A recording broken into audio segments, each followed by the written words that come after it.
Coup de boule.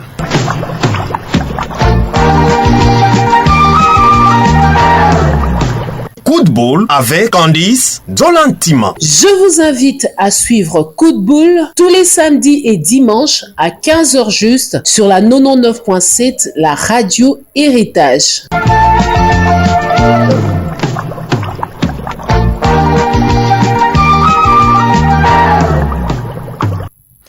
Bienvenue mesdames et messieurs dans Coup de boule, cette émission que vous avez l'habitude de suivre tous les samedis à partir de 15h15 et en rediffusion le dimanche à la même heure. Nous laissons le téléphone ouvert aujourd'hui. Vous pouvez nous joindre au 085 11 804 pour justement réagir au sujet de ce dont nous allons parler au cours de cette émission, et en même temps vous pouvez aussi nous envoyer vos messages sur WhatsApp au plus 243 99 43 43 753. Alors aujourd'hui nous allons nous focaliser sur l'actualité, analyser en profondeur les réalités de nos universités et instituts supérieurs. Que vous soyez étudiants, parents, enseignants ou simples citoyens préoccupés par l'avenir de notre jeunesse, cette émission est la vôtre. Et donc, je serai rejoint ici par monsieur Patrick Wabenga, qui est assistant à l'université de Kinshasa. Je l'aurai en ligne, justement. Il est assistant à l'université de Kinshasa, à la faculté de psychologie et de sciences de l'éducation. Il est également chercheur en psychologie sociale et en management de sport. Et en même temps, on sera rejoint par monsieur Aimé Katumba, qui est donc aux États-Unis, où il est détenteur d'un diplôme en software ingénierie. Donc, on l'aura également. Il parlera de son expérience aux États-Unis, justement. Clôture de l'année académique 2025-2026, le ministère de l'Industrie fixe les nouvelles modalités pour la fin d'année et l'ouverture des inscriptions pour l'année 2026-2027. On parlera également de la gouvernance et de sanctions, suspension récente de 4 membres du comité de gestion par Madame la ministre Marie-Thérèse Sombo pour manquement et désignation de nouveaux responsables intérimaires. Bourse d'études, lancement des candidatures pour la bourse nationale d'excellence appelée Excellencia RDC 2026 et publication des listes de boursiers de les sursis. Et on parle également de la réforme doctorale avec la prorogation de délai pour soutenance de DEA. Vous le savez donc, dans le cadre du passage de l'ancien système au nouveau système, le LMD, la circulaire ministérielle exige la fin des diplômes de transition DA Master ancien système pour basculer définitivement vers le schéma licence master doctorat LMD, donc comme on l'appelle. Alors, vous êtes en ligne certainement et vous voulez justement réagir par rapport à ces sujets dont nous allons parler. Là déjà en ligne, nous avons monsieur Patrick Wabenga, qui est donc assistant à l'université de Kinshasa, à la faculté psychologique, plutôt faculté de psychologie et des sciences de l'éducation, à qui nous allons souhaiter la bienvenue. Il est en ligne. Monsieur Patrick, bienvenue dans Coup de boule.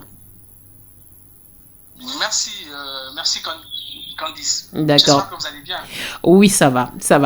Et donc, vous serez rejoint par monsieur Aimé Katumba, qu'on va certainement avoir tout à l'heure. Je ne sais pas s'il est déjà en ligne. On pourra l'avoir tout à l'heure pour échanger justement à ce sujet. Alors, Parlons de la gouvernance académique et sanctions ministérielles.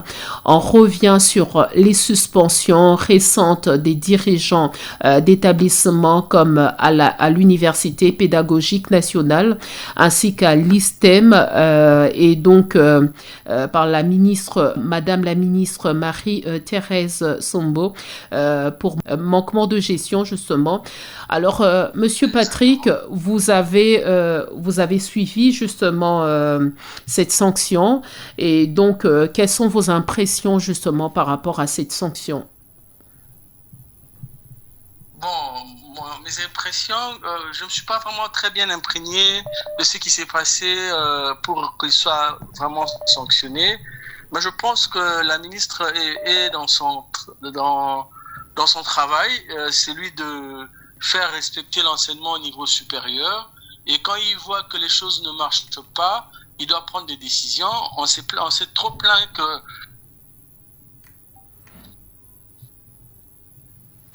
Je crois qu'on vient de perdre Monsieur Patrick, donc on va le reprendre justement. Oui, Monsieur Patrick, vous êtes en ligne justement. Alors, oui, vous êtes là, on vous écoute. Oui. Oui, on dirait que ça avait coupé. Hein. Oui, c'est le réseau en fait. On vous écoute. Oui, je disais, je ne me suis pas encore du problème, qu'est-ce qui s'est passé exactement, mais la ministre est dans ses fonctions. On s'est trop plaint que les ministres de l'enseignement supérieur, les précédents, étaient là et laissaient trop faire.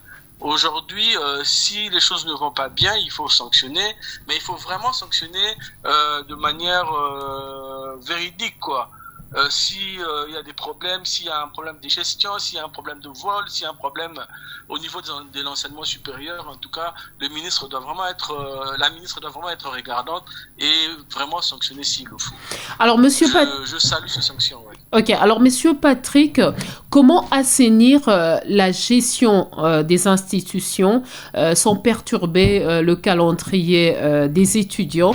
Par exemple, lorsqu'on remarque ce genre de cas, par exemple des fraudes financières, monnayage de notes, frais académiques illégaux, prolifération de nouvelles unités personnelles, au fait, le personnel non mécanisé.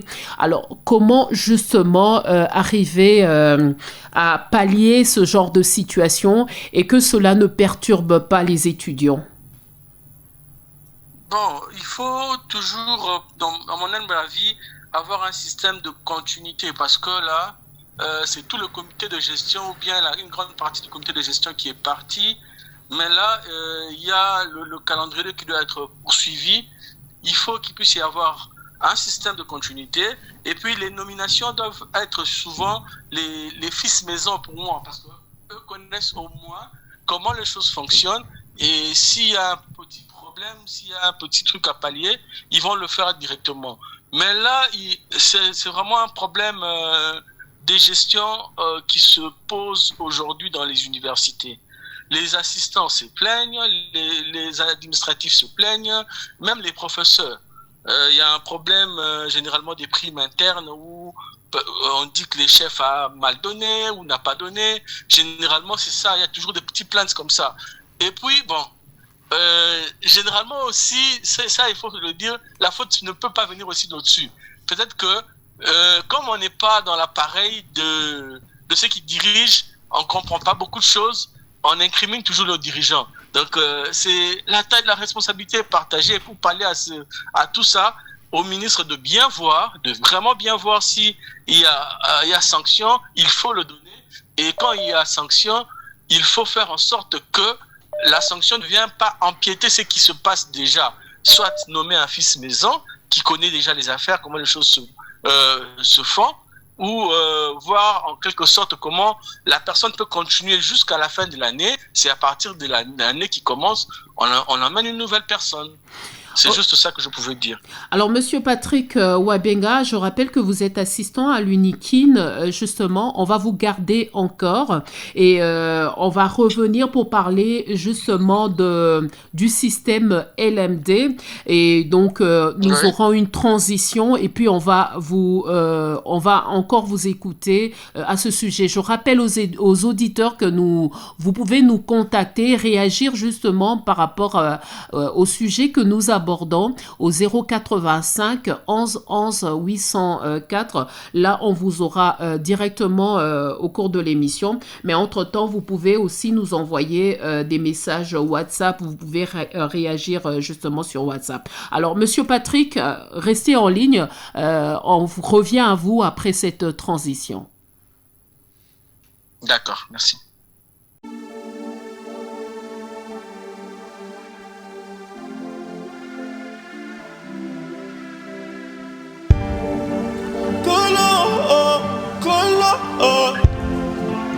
Nanya telemela ngai tango bazokosela nga makambo nanya lobela yeah nanya kotela ngai tango bazofinga tango bazotonga nanya kolobela ngai Sokiete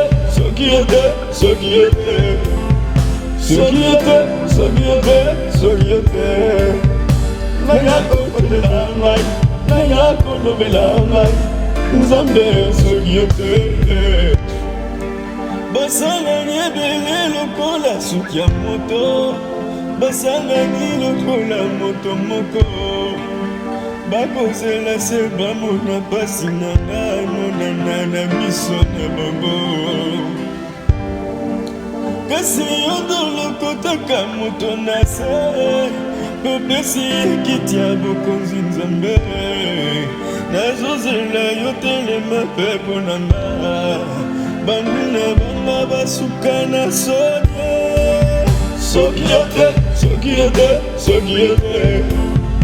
Sokiete Naya kolobela ngai Naya kolobela ngai Nzambe sokiete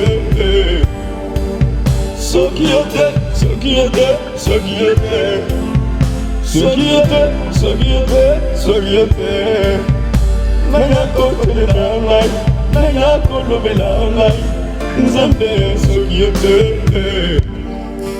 Baeba sekaki nga bakosamba nana silide Baeba cholaki nga bakosamba nana silide Baeba nyataki nga bakosamba nana silide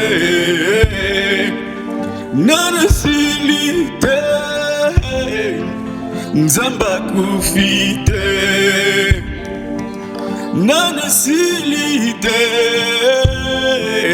Nzambe asukite Sokiete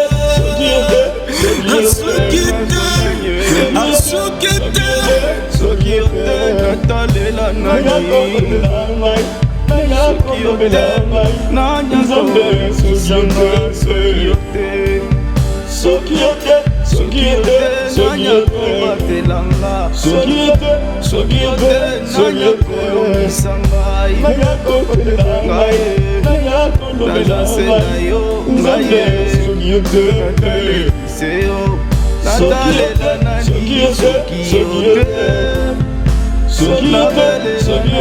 Sokiete Natalela nani Nzambe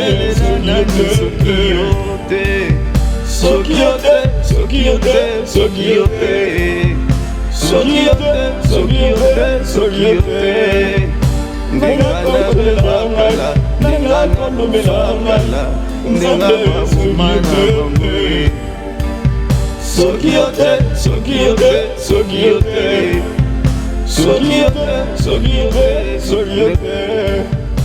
Naya kolobela ngai naya kolobela ngai nzambe soki te. Allez, de retour au studio, justement, nous sommes sur la 99.7, la radio Héritage, et vous suivez Coup de boule, cette émission que vous suivez tous les samedis à 15h15 et le dimanche à 15h15. Le dimanche, il s'agit de la rediffusion. Mesdames et messieurs, vous pouvez nous joindre au 085 11 11 804 pour réagir au sujet dont nous parlons ici au cours de cette émission, ou encore vous pouvez nous laisser des messages sur le plus 243 99 43 43 753. Et on parle de la circulaire ministérielle et qui exige la fin de diplôme de transition DEA Master Ancien Système pour basculer définitivement vers le schéma licence Master Doctorat. Monsieur Patrick Wabenga, vous êtes en ligne justement. Il y a des problèmes pour le moment. Certains chercheurs disent que c'est très tôt de commencer au fait d'exiger ce système et de mettre fin aux anciens systèmes, plutôt à l'ancien système. Qu'en pensez-vous justement, Monsieur Patrick Wabenga? Je pense qu'il y a de l'eau à boire, de grands problèmes sur ce problème. Il y a vraiment assez de problèmes. Ici, je parle au nom et du ministre et au nom des collègues qui sont scientifiques avec qui on partage le quotidien dans notre boulot, dans notre travail. Le DEA, c'était un système qui était directement attaché au système PADEM. Et à la fin de notre diplôme de licence, pour avoir le diplôme de maîtrise, il fallait avoir ce diplôme d'études supérieures, DES ou l'étude appliquée qu'on appelle DEA. Mais aujourd'hui, avec l'avènement du système LMD, tous nous qui avons fait le système PADEM, qui n'avaient pas encore fait le DEA par exemple, on est censé être basculé à dater du mois de septembre à l'école doctorale. Et ça fait un peu de désordre. Les collègues scientifiques qui sont avec nous disent qu'il fallait que tout ce qu'il y a comme système DEA ou tout ce qui ont fait le système PADEM puisse terminer avec leur cursus et avoir l'inscription à la thèse de manière normale, et que ceux qui étudient dans les systèmes DEA actuels, eux qui vont venir pour faire l'école doctorale. Il y a eu l'arrêt du Conseil d'État, je ne sais pas si vous avez appris, qui a suspendu un peu l'arrêté, la note circulaire du ministre. On attend voir les choses, comment ça va se faire. Mais à mon humble avis, c'est deux systèmes différents et ça risque de porter un peu de petits problèmes au fil du temps.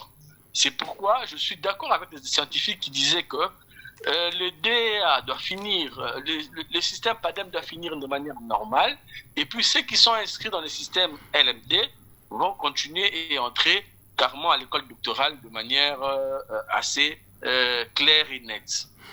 Alors, on va expliquer à ceux qui ne comprennent pas c'est qu'est le système, justement, LMD. C'est quoi exactement le système LMD? Le LMD signifie licence, master, doctorat. C'est un système d'organisation de l'enseignement supérieur qui est né en Europe avec le processus de Bologne. Donc, on parle de 1999 et adapté en RDC pour harmoniser nos diplômes avec le reste du monde. Alors, il faut dire que pendant l'ancien système qui est appelé PADEM, on parlait de 3 ans de graduat, plus 2 ans de licence, et après 2 ans, après le DEA, donc diplôme d'études approfondies, et puis la thèse de doctorat, justement. Alors, on va rejoindre Monsieur Aimé Katumba, qui est détenteur, justement, d'un diplôme de licence. Il vient à peine de terminer sa licence donc aux États-Unis, justement, où il évolue, et il est là à Kansas. Et donc, vous allez justement nous parler également du système aux États-Unis, parce que ici, Monsieur Patrick, vous êtes d'accord avec nous, c'est que nous voulons harmoniser nos diplômes. Alors, que pensez-vous justement, Monsieur Aimé Katumba? Est-ce que on arrivera à harmoniser justement nos diplômes, les diplômes de la RDC avec ceux, par exemple, qui évoluent sur le plan international, comme par exemple aux États-Unis? Bon, merci beaucoup, Candice Zolatima. En tout cas, moi, je comprends pas. Je comprends pas tel que Monsieur Patrick a expliqué, et je comprends pas à quoi ça peut être harmonisé avec ce qui se fait aux États-Unis, parce que c'est complètement différent ce qui se passe ici aux États-Unis. Moi, je parle de mon expérience. En fait, ici aux États-Unis, on a un système que je peux diviser en deux parties. Il y a ce qu'on appelle le undergraduate school and graduate school. Undergraduate, c'est-à-dire jusqu'au niveau de la licence. Et puis il y a les graduate school qui est, et quand vous avez une licence, vous pouvez faire un master and un PhD, donc ce qu'on appelle doctorat au Congo. En fait, pour le système undergraduate que moi j'ai fait, que j'ai terminé il y a un peu plus de 2 ans. Le système undergraduate, c'est 2 plus 2. 2 plus 2, c'est-à-dire 2 ans au niveau du collège, parce que chez nous, ici, on appelle collège, c'est-à-dire quand vous avez terminé les humanités, qu'on appelle high school chez nous, vous allez au collège. Et au collège, vous faites 2 ans, vous avez ce qu'on appelle associate degree. Associate degree, c'est l'équivalent de graduat. Et puis, vous avez 2 ans que vous faites pour avoir la licence qui est le bachelor degree que j'ai obtenu. Voilà, je pense que c'est ça au niveau. Et ici chez nous, parce que ce que j'ai compris, donc avec le système LMD, c'est comme si on a supprimé un peu le graduat. Ici chez nous, le graduat existe toujours. Vous pouvez faire les 2 ans de collège, vous avez un niveau.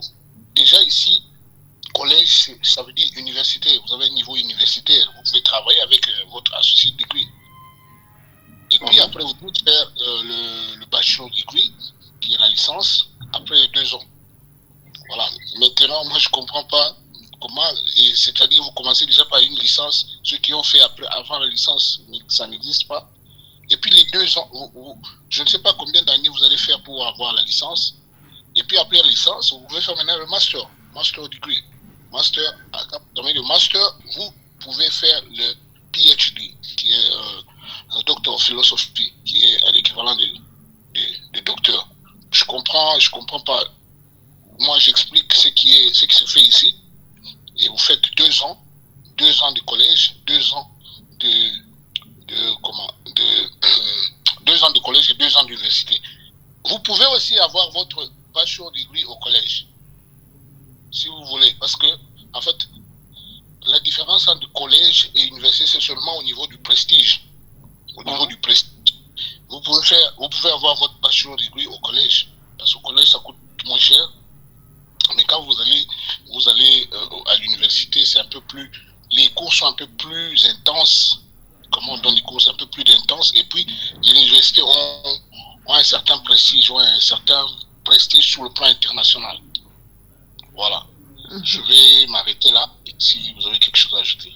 Alors, Monsieur Patrick Wabenga, est-ce que, lorsqu'on parle de uniformaliser nos diplômes, justement, sur le plan international, est-ce que c'est aussi pour uniformaliser les diplômes de la République démocratique du Congo, que ce soit au standard également, par exemple, des États-Unis, par exemple?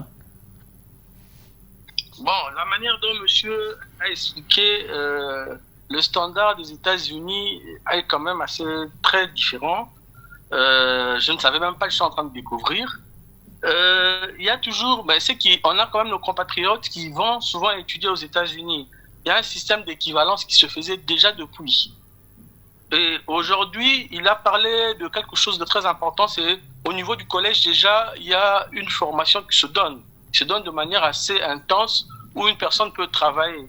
Même à l'étranger, aujourd'hui, si tu as le bac, le système de l'enseignement supérieur et de l'enseignement secondaire, à l'étranger, même en France, il y a un système où il y a on monte près 6e, 5e, 4e jusqu'en première, et puis la dernière année, c'est l'année terminale. Je ne sais pas, ici, on a essayé d'échanger les systèmes, mais les années restent intactes. La personne qui sort du collège est directement habilitée à faire l'université. Donc, l'équivalence au niveau du Congo et au niveau de l'étranger, ça se faisait déjà. Mais aujourd'hui, on veut uniformiser les choses pour que les choses puissent devenir un peu plus adaptables et puis qu'on puisse former directement des spécialistes. Mais à l'étranger, il y a un système où on forme directement des gens qui sont valables pour une profession, et il y a d'autres gens qui sont directement valables pour la recherche. Donc, ils savent faire cette différence-là. Aujourd'hui, au Congo, l'enseignement professionnel ou bien la formation professionnelle n'est pas encore différent de l'enseignement que nous donnons au sein des universités. Donc, il y a vraiment beaucoup de choses à dire et à redire sur ça, parce que monsieur a essayé de bien expliquer comment les choses se font aux États-Unis. Déjà, au niveau de collège, vous pouvez approfondir. Donc, ça, c'est l'école professionnelle directement, et puis là, directement travailler. Ici aussi, en tout cas, on doit essayer de voir et comment différencier tout ça, ceux qui vont directement pour les professions et ceux qui vont directement pour la recherche, et voir un peu comment moderniser. Alors, Monsieur Aimé Katumba, pensez-vous, selon vous, nos universités préparent-elles vraiment les jeunes au marché d'emploi aujourd'hui? Je pense que on a un système au Congo qui fait que déjà au niveau de secondaire, comme ici chez nous on appelle high school, c'est-à-dire au niveau du secondaire vous êtes orienté dans différents domaines, c'est-à-dire ceux qui veulent faire ceci, les techniques, les sciences appliquées ou les sciences exactes, tout ça. On peut vous orienter à partir du secondaire. Ce n'est pas la même chose aux États-Unis, par exemple. Je vais prendre aux États-Unis, au niveau des high schools, qui est l'équivalent du secondaire chez nous. Donc, high school, c'est tronc commun. C'est-à-dire, vous étudiez la même chose. Il n'y a pas, comme chez nous, on dit, on choisit, vous faites telle option, telle section, tout ça. Non. Au niveau des États-Unis, high school, secondaire, c'est tronc commun. Vous apprenez la même chose, jusque au niveau de high school diploma, qui est l'équivalent du diplôme d'État chez nous. C'est-à-dire, vous avez un tronc commun. Vous commencez à choisir les options à partir du collège. Maintenant, la différence, c'est quoi? Je vais donner la difficulté que, par exemple, quelqu'un comme moi qui suis venu du Congo, ou quelqu'un d'autre qui peut venir du Congo avec l'ambition d'étudier ici aux États-Unis, c'est quoi? On ne reconnaît pas ce que vous avez fait au Congo. Du moins, on reconnaît jusqu'au niveau du diplôme. Mais pour obtenir son inscription ici au collège, par exemple, pour quelqu'un qui vient du Congo, on vous exige de donner vos bulletins à partir de la 4e des humanités. C'est-à-dire, vous devez amener les transcripts, ce qu'on appelle les transcripts, les relevés des codes, comme on dit ça chez nous, à partir de la 4e des humanités, et vous traduisez ça en anglais pour qu'eux y voient ce que vous avez appris. Vous avez appris chez vous là-bas jusqu'au niveau du diplôme. Et puis, même pour que vous obteniez vous avez déjà votre inscription, et puis vous devez faire un test pour entrer au collège. Vous faites un test, on appelle ce placement test. Vous faites les tests en mathématiques et en anglais.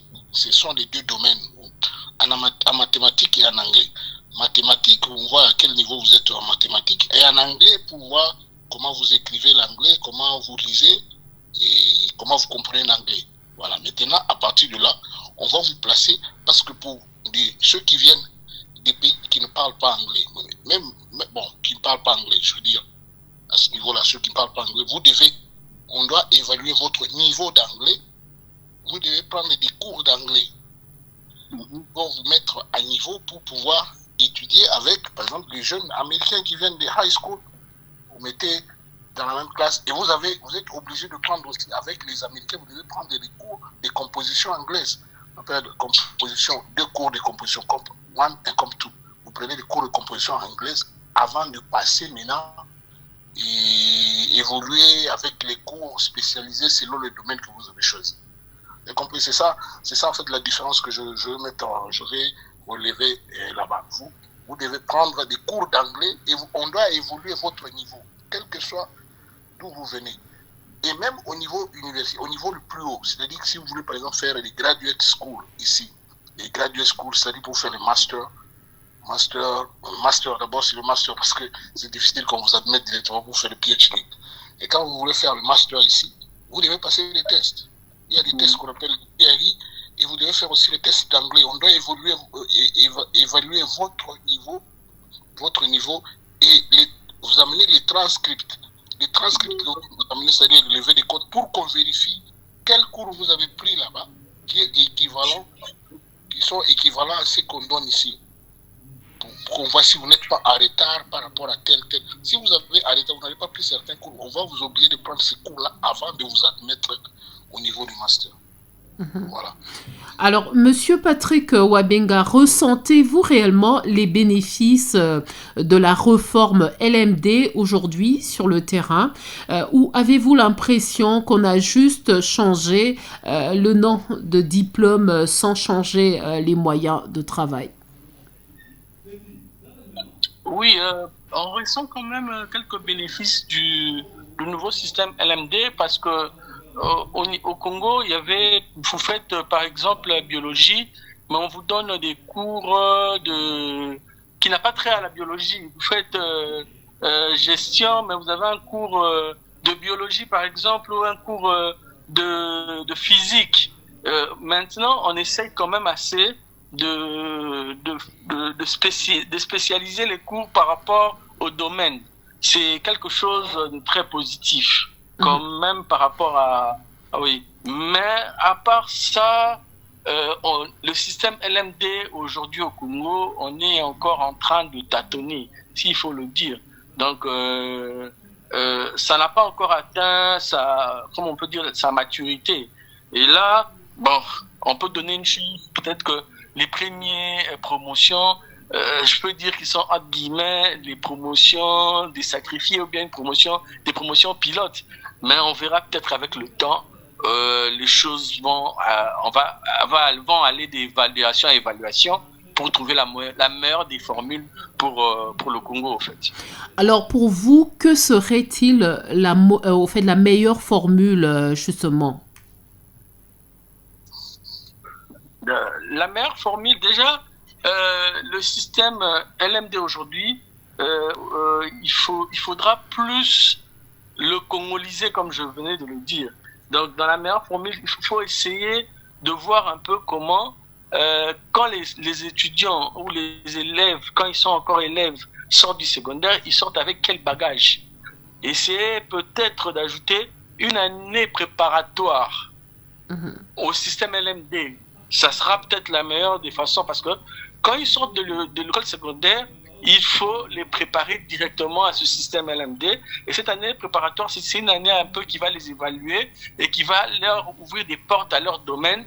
Et à partir de là, après cette année préparatoire, ils commencent avec le système normal. Ça, c'est ma façon de voir les choses. Je ne sais pas, peut-être que d'autres personnes auront leur façon de voir les choses, mais moi, je pense qu'une année préparatoire imposée à l'université dans chaque promotion va faire en sorte que le système puisse être amorcé au niveau congolais et puis on puisse voir un peu comment les choses vont évoluer.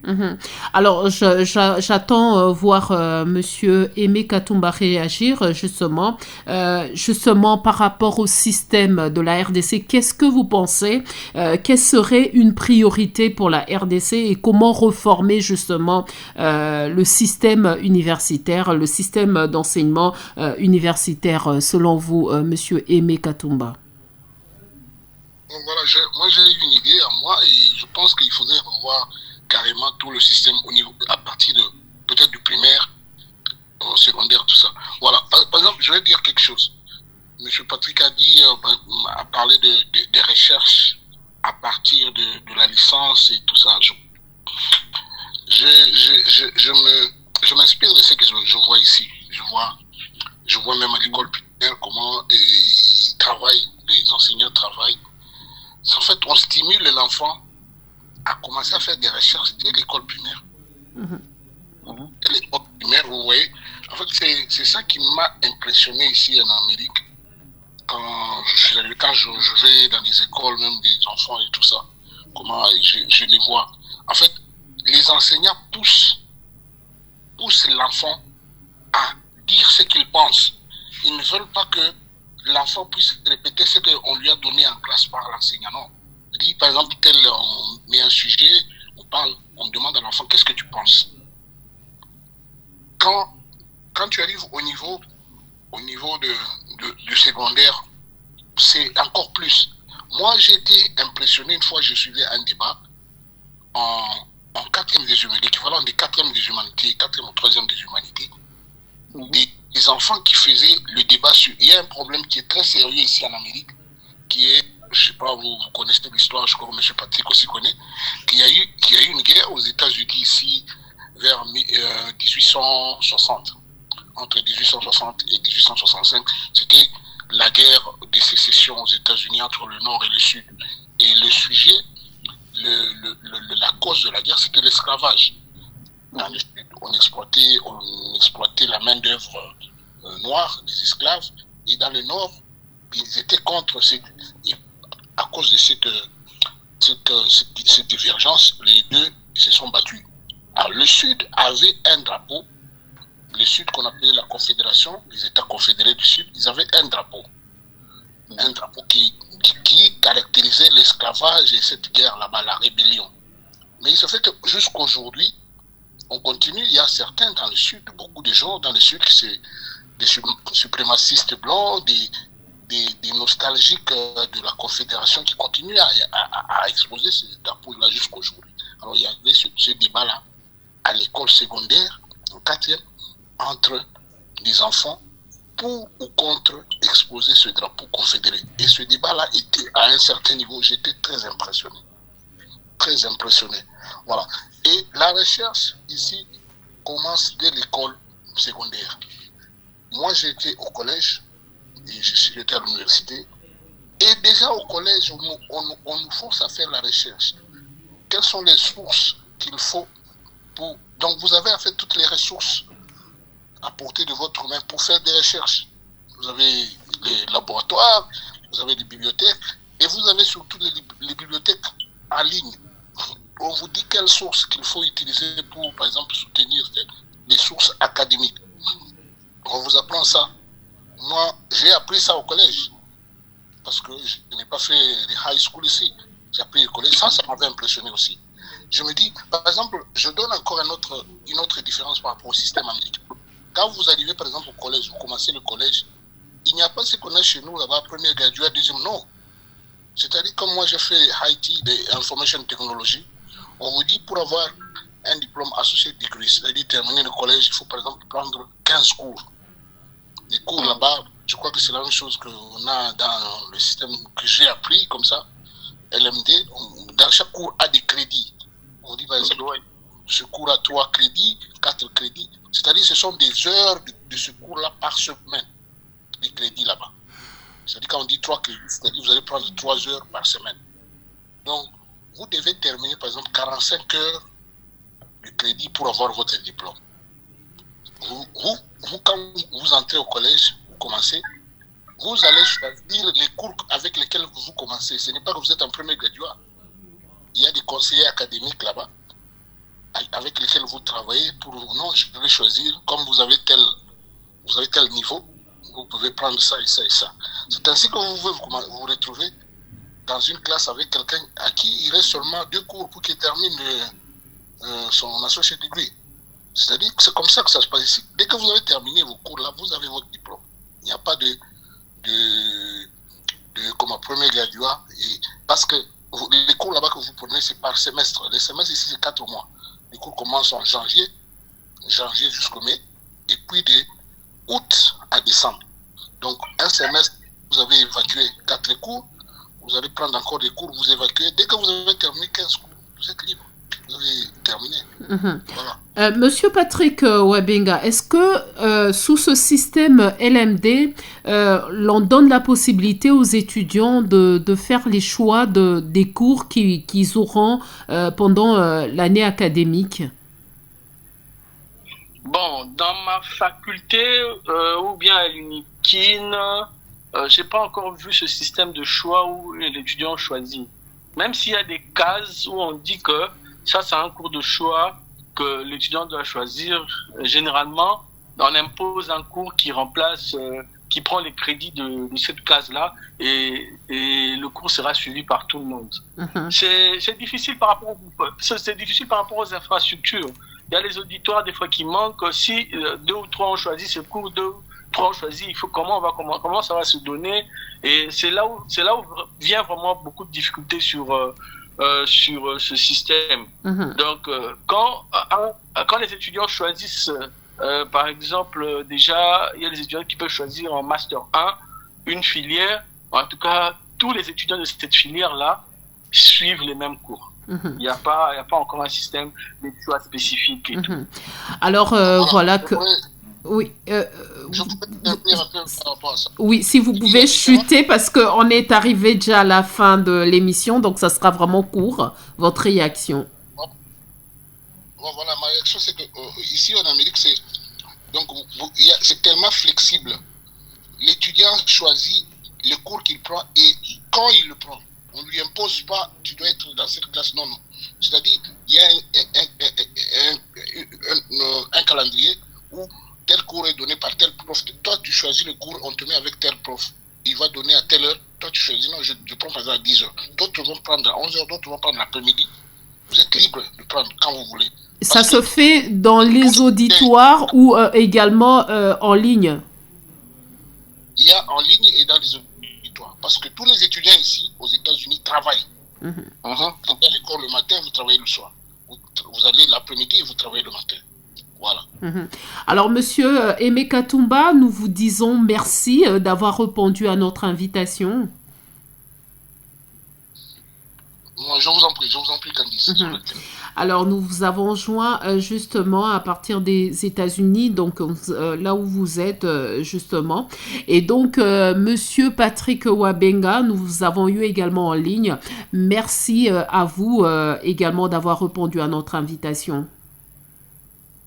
Merci, Madame Candice. Merci à monsieur Aimé. J'ai beaucoup appris sur tout ce qu'il a dit là, ce qui se passe aux États-Unis.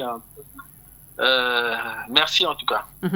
Alors, merci. Alors, on se retrouve prochainement et merci à vous, chers auditeurs. Vous avez suivi cette émission Coup de Boule. Donc, vous pouvez nous laisser vos messages sur la 85 11 11 804. Vous pouvez nous laisser vos messages ou encore sur plus 243 99 43 43 753. Merci d'avoir suivi Coup de Boule sur la 99.7 et bonne suite de programme sur la Radio Héritage. Coup de Boule.